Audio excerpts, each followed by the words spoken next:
Hello dear student, स्वागत है आपका हमारे यूट्यूब चैनल पे। आज के इस वीडियो में हम पढ़ने वाले हैं solution of LPP by simplex method और फॉर मैक्सिमाइजेशन केस। तो ये बहुत ही इंपॉर्टेंट मेथड है ऑपरेशन रिसर्च में लीनियर प्रोग्रामिंग प्रॉब्लम को सॉल्व करने के लिए। तो इसका ऑलरेडी हमारा एक वीडियो अपलोडेड है। देखिए मैं आपको बताता हूँ उसका थ्री। तो ऑलरेडी एक वीडियो क्या है इसका अपलोडेड है, सिंपलेक्स मेथड एलपीपी हिंदी के नाम से। और ये वीडियो पे काफी अच्छे आप लोगों ने व्यूज दिए हैं, कमेंट्स करे हैं, बहुत अच्छा आपको समझ में आया इस तरीके से। तो एक नया वीडियो मैं फिर बना रहा हूँ जो डिजिटलाइजेशन करके थोड़ा सा इसका। तो आशा करता हूँ ये वीडियो भी आपको पसंद आएगा। और इसमें अगर अभी तक आपने हमारा चैनल सब्सक्राइब नहीं किया है तो चैनल को जरूर सब्सक्राइब कीजिए, क्योंकि क्या होता है आप लोग वीडियो देख लेते हैं और वीडियो देखने के बाद भूल जाते हैं, फिर चैनल ढूंढते रहते हैं कि किस चैनल से आपने पढ़ाई करी थी। तो हमारे चैनल पे आपको बहुत अच्छे अच्छे वीडियोस मिलेंगे ऑपरेशन रिसर्च टॉपिक के, स्टेटिस्टिक्स है ना, मैथमेटिक्स के। तो आपको बहुत मजा आएगा। तो मैं क्या बोलूँ, सब्सक्राइब करिए आप चैनल। और स्टार्ट करते हैं ये सिंपलेक्स मैथड को। तो आपको एक क्वेश्चन यहाँ देके रखा हुआ है कि क्वेश्चन क्या देके रखा है आपको यहाँ पे, solve the linear programming problem by simplex method. तो प्रॉब्लम अपनी मैक्सिमाइजेशन टाइप की है। Maximize z equals to 3x1 plus 7x2 subject to. और आपको यहाँ पे दो कंस्टेंट दिए और दोनों कंस्टेंट कैसे हैं यहाँ पे, लेस देन टाइप के। ठीक है, और एंड में आपको दिया नॉन नेगेटिविटी रिस्ट्रिक्शन। तो सबसे पहली स्टेप जो रहती है हमारी, ठीक है, जो सबसे पहली स्टेप रहती है सॉल्यूशन में, कि अगर इस टाइप की प्रॉब्लम आई तो हमें करना क्या रहेगा सिंपलेक्स को सॉल्व करने के लिए। तो पहली स्टेप आएगी यहाँ पे कि जो प्रॉब्लम है उसको आपको कन्वर्ट करना रहेगा स्टैंडर्ड फॉर्म में। ठीक है। अब क्वेश्चन ये उठता है कि स्टैंडर्ड फॉर्म में कन्वर्ट कैसे करेंगे। देखिए बहुत सिंपल सा लॉजिक है। अगर आपको प्रॉब्लम को स्टैंडर्ड फॉर्म में कन्वर्ट करना है तो हमारा जो ऑब्जेक्टिव फंक्शन है वो कैसा रहेगा, हमेशा मैक्सिमाइजेशन टाइप का रहेगा। तो यहाँ भी हम लोग क्या लिखेंगे, जो हमारा ऑब्जेक्टिव फंक्शन है वो किस टाइप का लिखेंगे, मैक्सिमाइजेशन टाइप का लिखेंगे, मैक्स सेट। ओके। और यहाँ पे मैं ऐसा कैसा वैल्यू लिख देता हूँ, 3x1 plus 7x2 subject to. जब हम यहाँ लिखेंगे सब्जेक्ट टू कंस्टेंट, अब देखिए यहाँ पे जो पहला कंस्टेंट है वो लेस देन टाइप का है, दूसरा कंस्टेंट भी लेस देन टाइप का है। तो आप लोग क्या करेंगे यहाँ पे, जो कंस्ट्रेंट है लेस देन टाइप का उसको स्टैंडर्ड फॉर्म में हम इक्वेशन के फॉर्म में लिखते हैं। ठीक है, तो उसके लिए हमें क्या करना पड़ता है, इक्वेशन के फॉर्म में लिखने के लिए कंस्ट्रेंट के लेफ्ट हैंड साइड में एक वेरिएबल ऐड करना पड़ेगा। उस वेरिएबल को हम लोग बोलेंगे स्लैक वेरिएबल। तो देखिए कैसे ऐड करेंगे हम उस वेरिएबल को, कि हमने यहाँ लिखा 2x1 प्लस 5x2। ठीक है, प्लस हमने स्लैक वेरिएबल s1 ऐड करा और ये जो कंस्टेंट था वो इक्वेशन में चेंज हो गया। ठीक है। ऐसे ही सिमिलरली सेकंड कंस्टेंट को भी इक्वेशन में कन्वर्ट करेंगे तो कितना होगा, ये x1 plus 2x2 plus s2 equals to 4। तो यहाँ पे क्या ध्यान रखना है आपको, कि यहाँ पे दो स्लैग वेरिएबल हमने ऐड करे जिससे लेस देन टाइप का जो कंस्टेंट है वो इक्वेशन के फॉर्म में कन्वर्ट हो गया। एलपीपी में आपको एक बात और याद होगी कि जितने भी वेरिएबल हम यूज करते हैं, x1 x2, ठीक है, ये जितने भी वेरिएबल हम यूज करते हैं, x1 x2 फिर s1 s2, ये सारे वेरिएबल कैसे रहेंगे, यहाँ पे नॉन नेगेटिव रहेंगे। ठीक है, मतलब s1 s2 ये सारे के सारे वेरिएबल कैसे रहेंगे, ग्रेटर देन इक्वल्स टू 0 रहेंगे। क्लियर। अब आपको ध्यान क्या रखना है यहाँ पे, कि ये तो हो गया हमारा स्टैंडर्ड फॉर्म, बट अभी इसमें एक चीज बाकी है कि ये स्लैक वेरिएबल का स्टैंडर्ड फॉर्म में कोई यूज नहीं है क्या। तो देखिए जो स्लैक वेरिएबल है वो क्या रिप्रेजेंट करता है, वो रिप्रेजेंट करता है रिसोर्सेज की अनयूज्ड कैपेसिटी। मतलब जो रिसोर्स की अनयूज कैपेसिटी रहेगी वो रिप्रेजेंट होगी स्लैक वेरिएबल से। तो इससे ना तो हमको कोई प्रॉफिट होगा और ना ही हमको कोई लॉस होगा। तो ऑब्जेक्टिव फंक्शन में इस स्लैक वेरिएबल का जो कोएफिशिएंट रहेगा वो कितना रहेगा, 0। तो हम क्या लिखेंगे यहाँ पे, 0 × s1 प्लस 0 × s2। जैसे फॉर एग्जाम्पल अगर आप मोबाइल अगर चलाते होंगे तो अगर डेटा पैक लेते होंगे 1 GB 2 GB पर डे का, तो अगर 1 GB में से कुछ MBs आपके पास बच गए उस दिन के, तो वो उससे ना तो आपको कोई प्रॉफिट हो रहा है ना तो कोई लॉस हो रहा है, राइट। तो उसका उसका जो स्लैक वेरिएबल का जो कोएफिशिएंट रहेगा ऑब्जेक्टिव फंक्शन में हम कितना लेंगे, 0 लेंगे। ठीक है, सेम कंसेप्ट है। तो ये हो गया हमारा स्टैंडर्ड फॉर्म। अब अगली स्टेप क्या रहेगी, सेकंड। तो सेकंड स्टेप में हम लोग फाइंड करेंगे इनिशियल बेसिक फिजिबल सॉल्यूशन, जिसको मैं इन शॉर्ट के लिख रहा हूँ IBFS, initial basic feasible solution. अब ये कैसे फाइंड करेंगे, वो सिंपल सा लॉजिक है कि जो भी हमारे डिसीजन वेरिएबल है, मतलब जो हमारे x1 x2 है, उसको आप क्या सेट कर दोगे, 0 के बराबर सेट कर देंगे। ठीक है, x1 x2 को आप 0 के बराबर करना, तो इन वेरिएबल्स को हम लोग क्या बोलेंगे, इनको बोलेंगे हम लोग नॉन बेसिक वेरिएबल, ठीक है, इनको बोलेंगे हम लोग नॉन बेसिक वेरिएबल। तो जब मैं इनको 0 के बराबर सेट करूंगा तो हमें क्या मिलेगा, तो देखिए वो सिंपल सा लॉजिक है। जब आपने x1 x2 0 रखा, तो ऑब्जेक्टिव फंक्शन में जब मैं x1 x2 0 रखूंगा स्टैंडर्ड फॉर्म में, तो ये पूरा 0 हो जाएगा, है ना। 3 इंटू 0 0, 7 इंटू 0 0, और ये बाकी सब 0 ही है। अब कंस्टेंट हमने इक्वेशन के फॉर्म में लिखे, अगर मैं यहाँ x1 x2 0 रखूंगा तो 2 इंटू 0 0, 5 इंटू 0 0, तो s1 कितना आ जाएगा यहाँ पे 20 आ जाएगा, ठीक है। सिमिलरली s2 कितना आ जाएगा 4 आ जाएगा, क्योंकि x1 x2 अपन यहाँ पे 0 रखेंगे। तो ऐसा करने से हमें क्या मिला, s1 की वैल्यू मिली कितनी 20, और s2 कितना मिल गया यहाँ पे हमें 4 मिल गया। तो ये जो वेरिएबल्स की वैल्यू मिली है, इन वेरिएबल्स की वैल्यू को हम लोग क्या बोलेंगे, बेसिक वेरिएबल बोलेंगे, ठीक है। इन वेरिएबल्स को क्या बोलेंगे, सॉरी, बेसिक वेरिएबल्स बोलेंगे। क्लियर इतना। तो नॉन बेसिक क्या रहेंगे, जिनको अपन 0 के बराबर रखेंगे, x1 x2, और बेसिक वेरिएबल क्या रहेंगे, जो हमारे स्लैग वेरिएबल्स की वैल्यूज आएगी, है ना, वो हमारे रहेंगे बेसिक वेरिएबल। अब हमें करना क्या रहेगा कि ये जो स्टैंडर्ड फॉर्म और जो वैल्यूज आएगी इनिशियल सॉल्यूशन की, इसको हम रखेंगे सिंपलेक्स टेबल में, ठीक है। वो सिंपलेक्स टेबल जो मैं बता रहा हूँ उसका फॉर्मेट आप समझना, वो सिंपल है, और वही टेबल बार बार बनेगा अगर हम सॉल्यूशन को इम्प्रूव करेंगे, ठीक है। तो जो सिंपलेक्स टेबल मैं पहली बार बनाऊंगा, वही टेबल आपको बार बार बनाना पड़ेगा अगर सॉल्यूशन जितनी बार हमें इम्प्रूव करना है। तो आइए देखते हैं। तो ये है हमारा सिंपलेक्स टेबल, और इस सिंपलेक्स टेबल को मैं नाम दे देता हूँ कि ये कैसा टेबल रहेगा, इनिशियल सिंपलेक्स टेबल रहेगा, ठीक है। इसको अपन नाम दे देते हैं, ये रहेगा हमारा इनिशियल सिंपलेक्स टेबल। अब देखिए ये इनिशियल सिंपलेक्स टेबल है, तो इस टेबल में टोटल 5 कॉलम है। पहले वाले कॉलम में हम लोगों ने क्या लिखा, coefficient of basic variable in objective function. Second column को हमने दो पार्ट में डिवाइड कर दिया, सीजे और बेसिस, ठीक है। थर्ड कॉलम थोड़ा बड़ा बनाना आप लोग, ठीक। और फोर्थ कॉलम हमने लिखा वैल्यू ऑफ बेसिक वेरिएबल, और फिफ्थ कॉलम आप ऐसा कैसा खाली छोड़ दें, उसका मैं यूज बताऊंगा कैसे करना है। अब देखिए यहाँ पे ये जो बेसिस वाली बेसिस है और सीजे है, यहाँ पे अपन क्या लिखेंगे, तो देखिए हमारे जो मॉडल है उसमें कितने वेरिएबल आ रहे हैं total, 1 2 3 4 standard form, total four variable आ रहे हैं, x1 x2 s1 s2। तो आप बेसिस के सामने क्या करोगे, ये जितने भी वेरिएबल आ रहे हैं इन वेरिएबल्स को आप लिख देंगे। तो क्या लिखेंगे आप यहाँ पे, आप लिखेंगे x1 x2 s1 और s2, ठीक है। अब क्वेश्चन ये उठता है कि सीजे के सामने क्या लिखेंगे। तो मैंने जो एलपीपी का मैथमेटिकल फॉर्मुलेशन वाला वीडियो है उसमें मैंने आपको बताया था सीजे का मतलब क्या होता है, per unit contribution to the variable x1 x2 होता है इन द ऑब्जेक्टिव फंक्शन, जैसे कि per unit profit, per unit cost, ठीक है, ये बताता है सीजे। तो अब देखिए हमारा जो ऑब्जेक्टिव फंक्शन है, अगर हम देखें तो ये जो हमने लिखा है यहाँ पे मैक्स जेड, ये क्या है, हमारा ऑब्जेक्टिव फंक्शन है, ठीक है। अब इस ऑब्जेक्टिव फंक्शन में x1 का कोएफिशिएंट 3 आ रहा है, तो आप क्या करोगे, x1 के ऊपर सीजे के सामने कितना लिख दोगे, 3 लिख दोगे। सिमिलरली x2 का कोएफिशिएंट कितना रहा, ऑब्जेक्टिव फंक्शन में 7 आ रहा है, तो आप क्या लिख देंगे यहाँ पे, 7 लिख देंगे x2 के सामने, सीजे के सामने। फिर s1 का कोएफिशिएंट 0, s2 का कोएफिशिएंट 0, तो आप कितना लिख देंगे यहाँ पे, 0 लिख देंगे, ठीक है।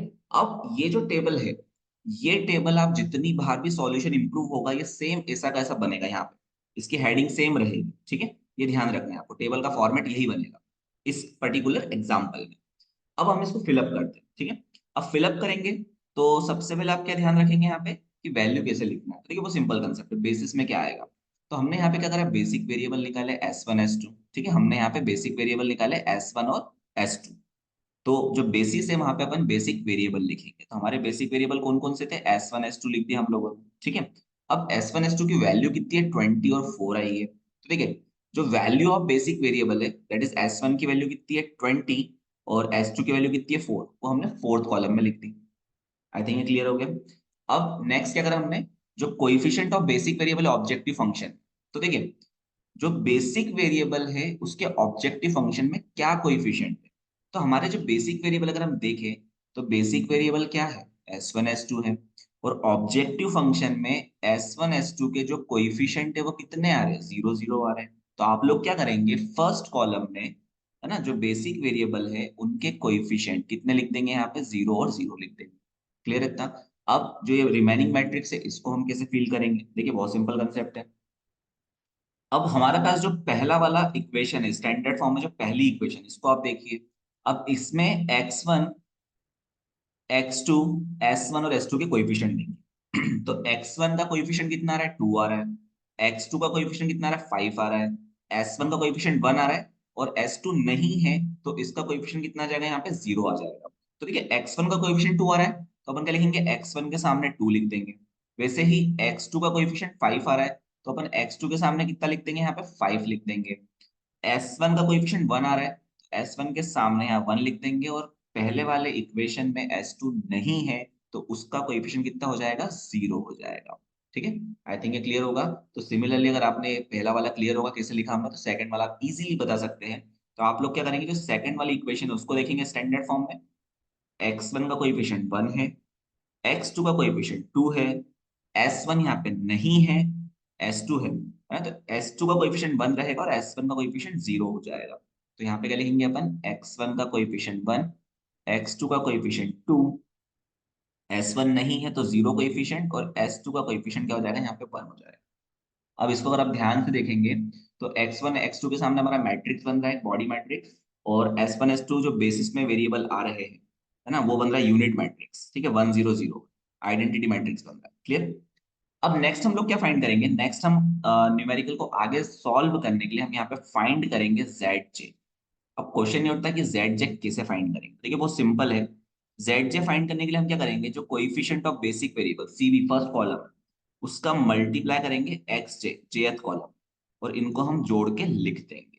ठीक है, अब कहने का मतलब है जैसे मुझे Z1 निकालना है, तो आप क्या करोगे, ये 0 का इंटू करेंगे 2 में, और ये जो सेकंड 0 इसका इंटू करेंगे 1 में। तो क्या लिखूंगा मैं यहाँ पे, 2 इंटू 0 प्लस 1 इंटू 0। ठीक है, तो सीबी का इंटू अपन ने 0 में कर दिया, सॉरी सीबी का इंटू अपन ने फर्स्ट कॉलम में कर दिया यहाँ पे, तो सम करने के बाद कितना आएगा, ये 0 आ जाएगा। ऐसे ही सेकंड टाइम निकालेंगे तो क्या करेंगे, ये 0 का इंटू करेंगे 5 में, और सेकंड 0 का इंटू करेंगे 2 में। तो क्या मिलेगा मुझे यहाँ पे, अगर मैं Z2 निकालने जाऊंगा तो 5 इंटू 0 प्लस 2 इंटू 0, तो ये भी कितना हो जाएगा, 0 हो जाएगा, है ना।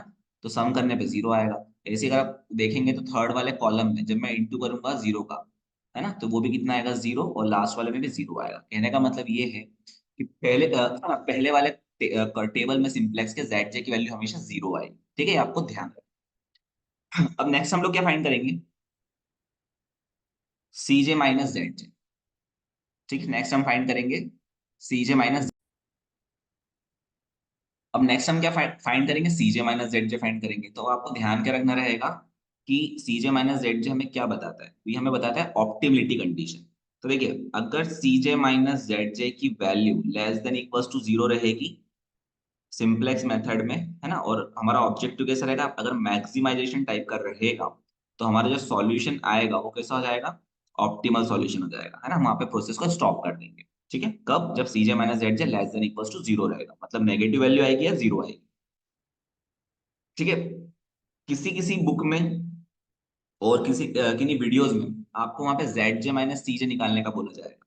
तो जो जेड जे माइनस सी जे वो भी सही है, उसमें बस आपको क्या ध्यान रखना पड़ेगा, ऑप्टिमिलिटी कंडीशन चेंज कर देना कि जो जेड जे माइनस सी जे है वो ग्रेटर देन इक्वल टू 0 होना चाहिए, है ना, मैक्सिमाइजेशन के लिए, तो सॉल्यूशन ऑप्टिमल रहेगा।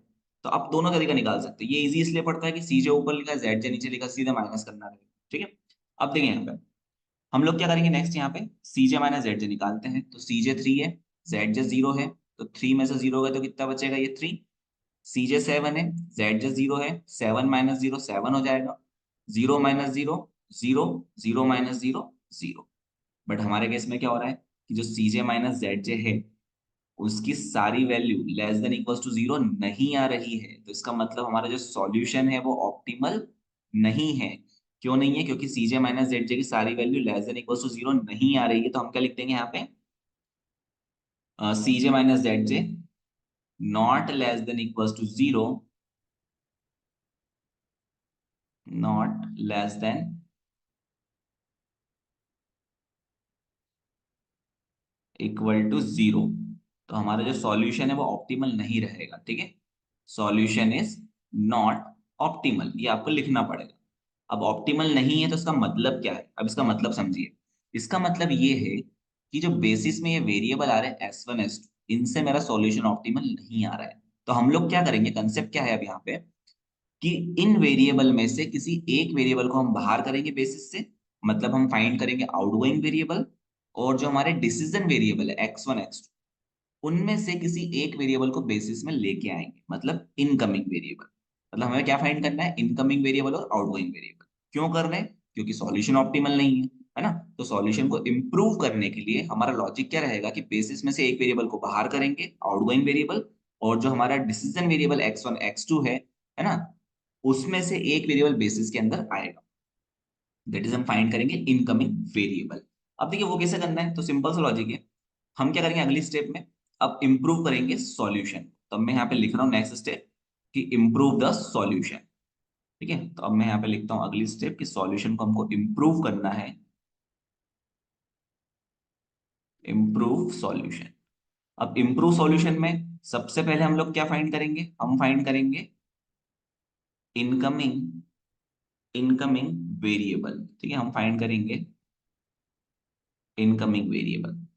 अब ये कैसे फाइंड करना है, इनकमिंग वेरिएबल मतलब बेसिस में कौन सा वेरिएबल आएगा। ठीक है, तो बहुत सिंपल सा लॉजिक है। इनकमिंग वेरिएबल अगर आपको फाइंड करना है तो सीजे माइनस जेड जे वाली रो में देखना है आपको मोस्ट पॉजिटिव वैल्यू। तो सीजे माइनस जेड जे वाली रो में अगर मैं देखूं मोस्ट पॉजिटिव वैल्यू 7 आ रही है, और उसके करस्पॉन्डिंग जो वेरिएबल है वो कौन सा आ रहा है, x2 आ रहा है। ठीक है, तो हमारे वाले इस एग्जाम्पल में इनकमिंग वेरिएबल क्या हो जाएगा, x2 हो जाएगा। क्यों हो जाएगा, क्योंकि सीजे माइनस जेड जे रो में मोस्ट पॉजिटिव वैल्यू 7 है और करस्पॉन्डिंग वेरिएबल x2 आ रहा है। ठीक है, और जिस कॉलम में इनकमिंग वेरिएबल आता है उस कॉलम को हम लोग क्या बोलते हैं, की कॉलम बोलते हैं, इन शॉर्ट बोलते हैं इसको अपन केसी। ठीक, तो ये तो आ गया इनकमिंग वेरिएबल। अब हम करेंगे क्या कि जो अगला सिंपलेक्स टेबल हम बनाएंगे सॉल्यूशन को इंप्रूव करके, तो इस x2 को मैं यहाँ बेसिस में लिखूंगा। बट बेसिस में तो दो ही एलिमेंट आ सकते हैं, दो ही वेरिएबल आ सकते हैं, तो x2 कैसे आएगा, इसके लिए मुझे क्या करना पड़ेगा, s1 s2 में से एक को बाहर करना पड़ेगा, मतलब आउटगोइंग वेरिएबल फाइंड करेंगे। तो अब यहाँ पे अपन नेक्स्ट क्या फाइंड करेंगे, नेक्स्ट हम फाइंड करेंगे यहाँ पे आउटगोइंग वेरिएबल। ठीक है, अब हम निकालेंगे यहाँ पे आउटगोइंग वेरिएबल। अब आउटगोइंग वेरिएबल कैसे निकालेंगे, तो भैया बहुत सिंपल सी ट्रिक है। आप लोग क्या करेंगे, जो सबसे लास्ट कॉलम मैंने आपको बोला था खाली छोड़ देना, आप यहाँ पे फाइंड करेंगे मिनिमम पॉजिटिव रेशियो, जिसको अपन बोलेंगे थीटा। और इसका फॉर्मूला क्या रहेगा कि जो वैल्यू ऑफ बेसिक वेरिएबल है उसको आप डिवाइड किससे करेंगे, की कॉलम के करस्पॉन्डिंग एलिमेंट से डिवाइड करेंगे। तो देखिए बी की वैल्यू यहाँ पे 20 है और की कॉलम का करस्पॉन्डिंग एलिमेंट 5 आ रहा है, तो आप क्या करेंगे यहाँ पे 20 डिवाइडेड बाय 5, तो ये कितना हो जाएगा, 4 हो जाएगा। फिर वैसे ही 4, बी की वैल्यू 4 है और की कॉलम की वैल्यू कितनी आ रही है, 2, तो 4 डिवाइडेड बाय 2 ये कितना हो जाएगा, 2 आ जाएगा। ये आ गया हमारा मिनिमम पॉजिटिव रेशियो। अब एक चीज आप ध्यान रखना कि अगर की कॉलम में सपोज करो नेगेटिव एलिमेंट आ जाता, -5 आ जाता, तो आप रेशियो नहीं निकाल सकते थे। कारण हमें फाइंड करना है मिनिमम पॉजिटिव रेशियो। ठीक है, तो ध्यान क्या रखना है आपको कि 5 की जगह अगर -5 आता है या -2 या -1 कोई नंबर आता, तो आप यहाँ पे रेशियो फाइंड आउट नहीं कर सकते। दूसरा केस, अगर की कॉलम में कोई एलिमेंट 0 आ जाता तो भी आप करस्पॉन्डिंग रेशियो फाइंड नहीं कर पाते हैं। ठीक है, अगर 0 आ जाता तो भी आप रेशियो फाइंड नहीं कर पाते। ठीक है, तो 0 से डिवाइड नहीं करना है और नेगेटिव एलिमेंट से डिवाइड नहीं करना है, ये आपको ध्यान रखना है। उस केस में रेशियो को डैश लगाना है आपको। अब हमें क्या देखना है यहाँ पे आउटगोइंग वेरिएबल के लिए कि मिनिमम पॉजिटिव रेशियो कौन सा है, तो आप खुद ही देख सकते हैं कि जो मिनिमम पॉजिटिव रेशियो है वो आ रहा है 2, और इसके करस्पॉन्डिंग जो एलिमेंट आ रहा है वो कौन सा आ रहा है यहाँ पे, वो आ रहा है S2। इसका मतलब जो वेरिएबल S2 रहेगा, ठीक है, वो रहेगा हमारा आउटगोइंग वेरिएबल। ठीक है, और जिस रो में आउटगोइंग वेरिएबल आ रहा है उसको हम बोलेंगे की रो, या उसको शॉर्ट में क्या बोलेंगे, के आर बोलेंगे। ठीक, अब नेक्स्ट क्या करना है, यहाँ पे एक और चीज आपको आइडेंटिफाई करना है कि की एलिमेंट क्या आ रहा है। तो हमारे एग्जांपल में अगर मैं देखूं, जो की एलिमेंट है वो कितना आएगा, वो 1 आएगा। की एलिमेंट क्या होता है, इंटरसेक्शन ऑफ की कॉलम एंड की रो, उसको बोलेंगे हम की एलिमेंट। ठीक है, अब आपको करना क्या रहेगा, ये जो चेंजेस अपन करेंगे ना कि भैया S2 की जगह x2 लिखना है, ये अपन नए टेबल में करेंगे, इसमें कुछ चेंज नहीं होगा। जो भी चेंजेस होगा सारा नए टेबल में, सेकंड सिंपलेक्स टेबल में होगा। अब कंसेप्ट समझिए करना क्या रहेगा, है ना। देखिए जो S1 S2 वाले जो बेसिस में वेरिएबल आ रहे हैं, अगर उनके कॉलम में ध्यान से देखो तो क्या आ रहा है, 1001 आ रहा है यहाँ पे। अब S1 S2 का कॉलम 1001 आ रहा है, मतलब ये यूनिट मैट्रिक्स के फॉर्म में आएगा हमेशा। ठीक है, तो बेसिस में जो भी वेरिएबल आएगा वो यूनिट मैट्रिक्स ही क्रिएट करेगा या फॉर्म करेगा। अब अगले टेबल में क्या होगा, x2 आएगा बेसिस में किसकी जगह, s2 की जगह। अब अगर x2 आएगा बेसिस में x2 की जगह, तो जो x2 वाला कॉलम है वो सेम होना चाहिए S2 वाले कॉलम जैसे। ठीक है, मतलब 0 1 आना चाहिए यहाँ पे। तो मतलब ये 2 की जगह 1 आना चाहिए, 5 की जगह 0 आना चाहिए। बस ये कंसेप्ट समझ लो आप, बहुत सिंपल है। तो जो वेरिएबल बाहर जा रहा है ना, जैसे S2 बाहर जा रहा है, यहाँ पे 0 1 आ रहा है, तो आपके दिमाग में आपको सेट क्या करना है कि जो वेरिएबल बाहर जा रहा है, सेम वैसा का वैसा कॉलम किसका बनेगा, अपना इनकमिंग वेरिएबल का बनेगा। ठीक है, अब उसको हम कैसे सॉल्व करेंगे, उसको हम रो ऑपरेशन लगा के सॉल्व करेंगे। ठीक है, तो मैंने क्या करा यहाँ पे, एक और पेज बाद यहाँ पे एक नया टेबल सिंप्लेक्स का बना के रखा है। और ये जो सिंप्लेक्स का टेबल रहेगा, ये कैसा टेबल रहेगा हमारा, इसको बोलेंगे हम सेकेंड सिंप्लेक्स टेबल। ठीक, ये रहेगा हमारा सेकंड सिंप्लेक्स टेबल। अच्छा, इस टेबल को अपन लोग क्या बोलेंगे, इस टेबल को हम लोग बोलेंगे न्यू टेबल, क्योंकि ये नया है। ठीक है, और जो इनिशियल सिंप्लेक्स टेबल था, इसको हम लोग क्या बोलेंगे, इसको हम लोग बोलेंगे ओल्ड टेबल। अब मैं आपसे क्वेश्चन पूछता हूँ, इस ओल्ड टेबल में कितनी रो आ रही है, अगर अपन देखें तो रो नंबर 1 और रो नंबर 2 आ रही है, R1 R2। ठीक है, अब अगर मैं न्यू टेबल पे जाऊं तो न्यू टेबल में भी 2 रो आएंगी, R1 R2। ठीक है, ये कंसेप्ट क्लियर है। अब जो भी मैं ऑपरेशन लगाऊंगा, रो ऑपरेशन, वो लगेंगे नए टेबल। ठीक है, ये ध्यान रखना आपको, जो भी रो ऑपरेशन में लगाऊंगा वो लगेंगे नए टेबल।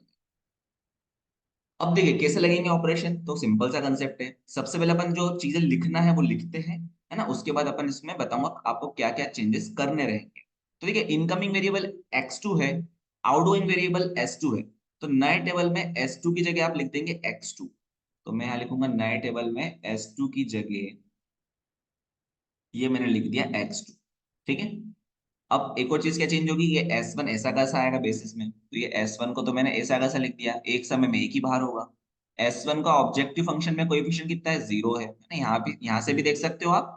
और जो हमारा इनिशियल स्टैंडर्ड फॉर्म दिया हुआ है ना, इसमें भी आप देख सकते हो। वैसे ही x2 का कोएफिशिएंट देखेंगे 7 आ रहा है, तो यहाँ भी मिल जाएगा आपको, और इधर भी मिल जाएगा। x2 का कोएफिशिएंट 7 आ रहा है, तो फर्स्ट कॉलम में x2 के सामने 7 लिख देंगे अपन यहाँ पे। ठीक है, ये 7 लिख देंगे। ठीक, बस इतना ही आपको लिखना है, बाकी ये रो ऑपरेशन से आएगा।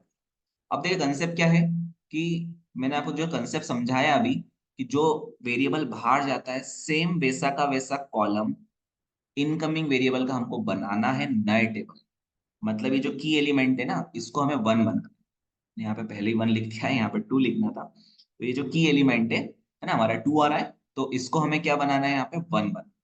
अब 1 बनाना तो रो ऑपरेशन लगाना पड़ेगा, है ना। अब ये की एलिमेंट कौन सी रो में आ रहा है, R2 ओल्ड में आ रहा है, ओल्ड टेबल में आ रहा है। तो नए टेबल में कौन सी रो में आएगा, R2 न्यू में आएगा। तो हमारा जो ऑपरेशन लगेगा यहाँ पे, है ना, जब नया सॉल्यूशन हम फाइंड करेंगे, तो अगली स्टेप क्या रहेगी हमारी, फाइंड न्यू सॉल्यूशन। तो ऑपरेशन क्या रहेगा, बहुत ही सिंपल है, कि जो R2 न्यू है, अगर मुझे न्यू रो चाहिए सिंप्लेक्स टेबल की, तो अपन क्या करेंगे, जो R2 ओल्ड है उसको डिवाइड कर देंगे 2 से। ठीक है, तो आप R2 ओल्ड को 2 से डिवाइड कर देंगे। देखिए, जब मैं R2 ओल्ड को 2 से डिवाइड करूंगा, तो पहले मैं R2 ओल्ड लिख देता हूँ, है ना, आपको समझाने के लिए। R2 ओल्ड में पहले ऐसी कैसे लिख देता हूँ, यहाँ पे कैसे लिखना है तरीका आपको याद रहेगा। तो ये हो जाएगा 1 2, है ना, एलिमेंट्री से अपन रो 2 के 1 2 0 1 और 4, 0 1, और आपको बी की वैल्यू तक लिखना है। ठीक है, अब आप क्या करोगे, उसको डिवाइड बाय 2 कर दो। जब आप डिवाइड बाय 2 करोगे, तो आपको क्या मिल जाएगा, R2 न्यू मिल जाएगा। जब आपने इसको डिवाइड बाय 2 करा, है ना, यही ऑपरेशन कंटिन्यू करा, तो R2 न्यू क्या मिलेगा, आप मुझे बताओगे, मैं इसको अलग कलर से कर देता हूँ। तो ये हो जाएगा 1/2, 2 से डिवाइड करा, 2/2, ये हो जाएगा 1, फिर हो जाएगा 0/2, तो 0/2 तो 0 हो जाएगा, फिर 1/2, और एंड में क्या आएगा यहाँ पे, 4/2, दैट इज ये कितना हो जाएगा, 2 हो जाएगा। तो हमारे नए R2 न्यू के जो एलिमेंट है वो कितने आ जाएंगे, 1/2, 1 0, 1/2 और 2 आ जाएंगे। तो हम इसको लिख देंगे यहाँ पे, ये आ जाएंगे 1/2, फिर ये हो जाएगा 1। ठीक है, फिर 0, फिर 1/2, तो ये 0, ये 1/2, और b की वैल्यू कितनी आ रही है, 4/2, दैट इज ये आ जाएगी b की वैल्यू 2। देखिए, की एलिमेंट 1 बन गया हमारा, बेसिस में आ रहा था x2। अब इसके ऊपर वाला जो की कॉलम का एलिमेंट है वो 0 करना है हमें, है ना, रो ऑपरेशन ही लगाने हैं। अब लॉजिक ध्यान रखना, कि ये जो एलिमेंट है 5, इसको मुझे 0 करना है नए टेबल। अब ये 5 पुराने टेबल में R1 ओल्ड में आ रहा है, तो नए टेबल में कहाँ पे आएगा, R1 न्यू में आएगा। तो ऑपरेशन कहाँ पे लगेगा, R1 न्यू में लगेगा। अब कैसे लगेगा, देखिए वो सिंपल सा लॉजिक है। जो हमारा अगला ऑपरेशन है, वो लगेगा R1 न्यू में। क्यों लगेगा? क्योंकि वहां पे मुझे की कॉलम का एलिमेंट 0 करना है। ठीक है, तो इधर अगर मैंने R1 न्यू लिखा तो यहाँ पे आप क्या लिखोगे? R1 ओल्ड लिख लेना, ओल्ड की मदद तो करना पड़ेगी। अब क्वेश्चन ये आता है यहाँ बाद में क्या लिखूं मैं? तो भैया जो की एलिमेंट जिसमें अपन ने 1 किया है, तो की एलिमेंट कौन सी रो में आ रहा है? R2 न्यू में आ रहा है, ये 1 है ना। तो हम क्या लिखेंगे यहाँ पे? उसकी मदद लेंगे, तो हम यहाँ लिखेंगे R2 न्यू। क्लियर है इतना?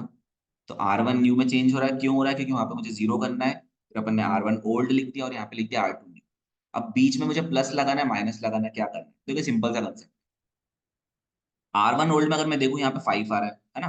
तो अगर मैं की कॉलम में 5, की कॉलम को देख रहा हूँ अगर 5, तो यहाँ पे R2 न्यू में कितना आ रहा है? अगर अपन देखें तो यहाँ पे तो 1 दिख रहा है। तो आप क्या करोगे? जब 5 माइनस 1 करोगे तो 0 तो होने नहीं वाला। तो इसके लिए आपको क्या करना पड़ेगा? R2 न्यू में 5 का मल्टीप्लाई करना पड़ेगा। तो आपका ट्रिक क्या याद रखना है आपको? कि यहाँ जो भी एलिमेंट दिया रहेगा उसका मल्टीप्लाई आप किसमें करोगे? की एलिमेंट वाली रो में कर दोगे। ठीक है, जिसमें अपन ने की एलिमेंट को 1 बनाया है। तो यहाँ पे मैं किसका मल्टीप्लाई कर दूंगा? 5 का, और बीच में का साइन लगा दूंगा माइनस का। ठीक है। अब इसको समझने के लिए एक और तरीका मैं आपको बताता हूँ कि सबसे पहले आप ऑपरेशन किस लगाओगे? R1 न्यू लिखा। क्यों लिखा अपन ने R1 न्यू? क्योंकि मुझे इस 5 को 0 करना है। तो ये 0 कहाँ पे होगा? R1 न्यू में होगा, है ना। अब इसमें मुझे R1 ओल्ड का यूज करना पड़ेगा, इसलिए मैंने R1 ओल्ड लिख दिया। और फिर माइनस करके क्या लिखा मैंने? 5 इंटू R2 न्यू लिख दिया यहाँ पे। R2 न्यू क्यों लिखा? क्योंकि R2 न्यू में हमने की एलिमेंट को 1 बनाया, उसकी हेल्प ले रहे हैं हम लोग। ठीक है। अब तो ये ऑपरेशन अपन लगाएंगे, तो कैसे लगाएंगे मैं यहाँ लगा के बता रहा हूँ ऑपरेशन आपको। पहले आप लोग लिखना R1 ओल्ड के एलिमेंट। तो आप R1 ओल्ड के एलिमेंट लिख दो फर्स्ट टेबल से। 2, 5, 1, 0 और 20 ना, बी की वैल्यू तक लिखना है। 2, 5, 1, 0 और बी की वैल्यू कितनी आ रही है यहाँ पे? 20 आ रही है। फिर आप क्या लिखोगे? R2 न्यू लिखोगे और उसमें किसका मल्टीप्लाई कर दोगे? यहाँ पे 5 का इंटू कर दोगे। तो अब R2 न्यू में जब 5 का मल्टीप्लाई करोगे तो R2 न्यू हमारे पास लिखा हुआ है यहाँ पे, है ना। और ये लिख लिया हमने वैल्यू यहाँ पे। तो 1/2 का इंटू 5 में क्या, तो कितना होगा? 5/2। 1 का इंटू 5 में क्या, तो 5। फिर 5 का इंटू 0 में क्या, तो 0। फिर 5 का इंटू 1/2 में क्या, तो 5/2। और फिर 5 का इंटू 2 में क्या, तो कितना हो जाएगा? ये 10 हो जाएगा। ठीक है। अब हम लोग को क्या करना रहेगा? यहाँ पे बीच में माइनस साइन है तो इनको माइनस करना रहेगा। तो जब मैं माइनस करूंगा तो सबके साइन क्या हो जाएंगे? यहाँ पे चेंज हो जाएंगे। अब ऐसा मैं करूंगा तो मुझे क्या मिलेगा? मुझे मिलेगा यहाँ पे सॉल्व करने पे R1 न्यू मिलेगा। देखो 2 में से जब 5/2 जाएगा तो 2 माइनस 5/2 करेंगे अपन। अगर आपको एलसीएम लेना नहीं आता, एलसीएम लेना आता तो अच्छी बात है, नहीं आता तो आप लॉजिक क्या लगा देना? 2 माइनस 5/2 जब मैं करूंगा तो बेस सेम कर लो। तो यहाँ पे ऑलरेडी 2 है तो आप क्या करोगे? 2 से मल्टीप्लाई 2 से डिवाइड कर लेना। अब देखो बेस दोनों की सेम हो गई। ठीक है। अब क्या करना है आपको? तो एलसीएम 2 आ जाएगा। ठीक, एलसीएम आ जाएगा 2। तो ऊपर बचेगा 2 2 जा 4 और ये बचेगा 5। तो सॉल्व करने पे कितना बचेगा? ये -1/। यहाँ कितना आ जाएगा? -1। 5 माइनस 5 0 हो जाएगा। 1 माइनस 0 1 हो जाएगा। 0 माइनस 5/2 कितना होगा? -5/2। और 20 में से 10 का तो कितना बचेगा? यहाँ पे 10। तो ये एलिमेंट किसके आ रहा है? R1 न्यू के आ रहा है। अब इसको मैं लिखता हूँ। तो यहाँ कितना आ जाएगा R1 न्यू में? -1/2। देन यहाँ पे आ जाएगा 0। देन ये आ जाएगा 1। देन ये आ जाएगा यहाँ पे -5/2।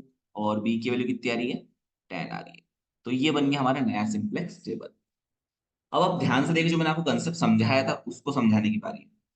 अब बेसिस में कौन से वेरिएबल आ गए? नए टेबल में S1 और X2 आ गए, हमने इंप्रूव किया सॉल्यूशन, नए टेबल में वैल्यू आ गए। अब S1 वाला कॉलम देखो आप, 1 0 आ रहा है। और X2 वाला कॉलम देखो 0 1 आ रहा है। ठीक है। तो ये X2 वाला कॉलम कैसा हो गया? जो हमारे पुराने टेबल में S2 वाला कॉलम। तो हमने वही ट्रिक हमने यहाँ पे अप्लाई करी है। ठीक है। अब नेक्स्ट हम लोग क्या करेंगे? यहाँ पे फिर से हम निकालेंगे ZJ। तो भैया ZJ निकालने की ट्रिक आपको पता ही है, कैसे निकालेंगे? तो ZJ निकालने के लिए क्या करते हैं अपन? Coefficient of basic variable multiply by XJ करेंगे और इसको जोड़ के लिख देंगे। तो अगर मुझे Z1 निकालना है तो 0 का इंटू करा -1/2 में, 7 का इंटू करा 1/2 में, तो ये हो जाएगा 0 इंटू -1/2 प्लस 7 इंटू 1/2। जोड़ेंगे तो कितना आ जाएगा? ये 7/2। तो यहाँ वैल्यू कितनी लिखेंगे हम लोग? 7/2। अब नेक्स्ट क्या करेंगे? 0 का इंटू करो 0 में तो 0, और 7 का इंटू करा 1 में तो कितना आएगा? 7। तो दोनों को जोड़ेंगे तो कितना मिलेगा हमें? 7 मिलेगा। फिर ऐसे ही 0 का इंटू 1 में क्या, तो 0। 7 का इंटू 0 में क्या, तो 0। तो जोड़ा तो कितना आ जाएगा? यहाँ पे 0 आ जाएगा। फिर नेक्स्ट 0 का इंटू -5/2 में क्या, तो 0 हो जाएगा। 7 का इंटू 1/2 में क्या, तो 7/2 हो जाएगा। दोनों को जोड़ देंगे तो क्या हो जाएगा? यहाँ पे 7/2 आ जाएगा। ठीक है। तो जैसा हमने मल्टीप्लाई किया वैसे आपको हर कॉलम में वैल्यूज का मल्टीप्लाई करना रहेगा। ठीक। अब नेक्स्ट हम लोग क्या करेंगे यहाँ पे, ये मल्टीप्लाई तो हम लोगों ने कर दिया। अब हम निकालेंगे सीजे माइनस जेड जे। हम यहाँ फाइंड करेंगे सीजे माइनस जेड जे। तो सीजे ऊपर 3 है और जेड जे कितना आ रहा है, यहाँ पे 7/2 आ रहा है। तो आप क्या करेंगे, 3 में से माइनस करेंगे 7/2। अभी मैंने आपको ट्रिक बताई थी, एलसीएम लेना नहीं आता है तो आप क्या कर सकते हैं, यहाँ पे बेस सेम कर लीजिए। तो ये 3 है तो मल्टीप्लाई डिवाइड बाई 2 कर लीजिए। ठीक है। और माइनस 7/2, तो अब दोनों की बेस सेम हो गई 2। तो ऊपर कितना बचेगा 6 और ये हो जाएगा -7। तो सॉल्व करने पाएगा -1/2, यहाँ कितना बचेगा -1/2। अब ऊपर सीजे 7 है सेकंड वाले में और जेड जे भी 7 है, तो दोनों को माइनस करूंगा तो 0। फिर नेक्स्ट सीजे 0, जेड जे 0, माइनस करेंगे तो 0। सीजे 0, जेड जे 7/2। तो 0 में से अगर मैं 7/2 माइनस करूंगा तो कितना आएगा, ये माइनस का 7/2 आएगा। अब हमें खुश हो जाना चाहिए क्योंकि जो सीजे माइनस जेड जे है उसमें सारी value less than equals to 0 आ गई है। देख लीजिए, -0 0 नेगेटिव। ठीक है। सो करंट सॉल्यूशन, जो हमारा सेकंड टेबल का सॉल्यूशन है, करंट सॉल्यूशन क्या हो गया है, वो ऑप्टिमल आ गया है। ठीक है, वो आ गया हमारा ऑप्टिमल सॉल्यूशन। ठीक। अब इसको लिखेंगे कैसे, तो मैं बता रहा हूं आपको, बहुत सिंपल सा कंसेप्ट है कि जो हमारा ऑप्टिमल सॉल्यूशन है वो कैसे लिखना है हमको। ऑप्टिमल सॉल्यूशन मतलब x1 x2 की वैल्यू लिखना है। तो देखिए, टेबल को देखना ध्यान से। x1 की वैल्यू कितनी आ रही है, यहाँ पे 2 आ रही है। तो सॉरी, x2 की वैल्यू कितनी आ रही है, 2 आ रही है। तो हम क्या लिखेंगे, x2 के सामने 2 लिख देंगे। अब x1 है क्या यहाँ पे, x1 तो नहीं है बेसिस में। x1 की वैल्यू कितनी मानोगे, 0। क्यों लिखोगे 0, बिकॉज मैं लिख देता हूँ reason, x1 is not in basis. जो x1 है वो बेसिस में नहीं है। ठीक है। अब मुझे क्या निकालना है, मेरा ऑब्जेक्टिव क्या था यहाँ पे, z को मैक्सिमाइज करना था। ठीक है। तो हमारा जो z था उसको हमें मैक्सिमाइज करना था। तो हम z की वैल्यू देख लेते क्या आ रही है। ऑब्जेक्टिव फंक्शन में क्या दी थी, 3x1 + 7x2 दिया हुआ था। तो यहाँ पे अपन क्या लिखेंगे, 3x1 + 7x2। तो आप ये वैल्यू पुटअप कर दीजिए। तो z मैक्स कितना हो जाएगा, 3 × 0 + 7 × 2। तो 3 × 0 0 हो जाएगा और 7 2 14। तो हमारे z मैक्स कितना आएगा, 14। तो ये पूरा जो हमने लिखा है ना, ये हमारा रहेगा ऑप्टिमल सॉल्यूशन और मैक्स z मैक्स की मैक्सिमम वैल्यू। ठीक है। तो ये हमारा बहुत अच्छा वीडियो है सिंपलेक्स टेबल के ऊपर। अगर आपको ये पसंद आए तो चैनल को सब्सक्राइब कीजिए और नोटिफिकेशन बेल को ऑन करना ना भूलें और साथ में अपने दोस्तों के साथ भी इसे शेयर कीजिए। तो आगे मिलेंगे अपन और अच्छे वीडियोस में। जब तक के लिए टाटा बाय बाय, मिलते हैं नेक्स्ट वीडियो में।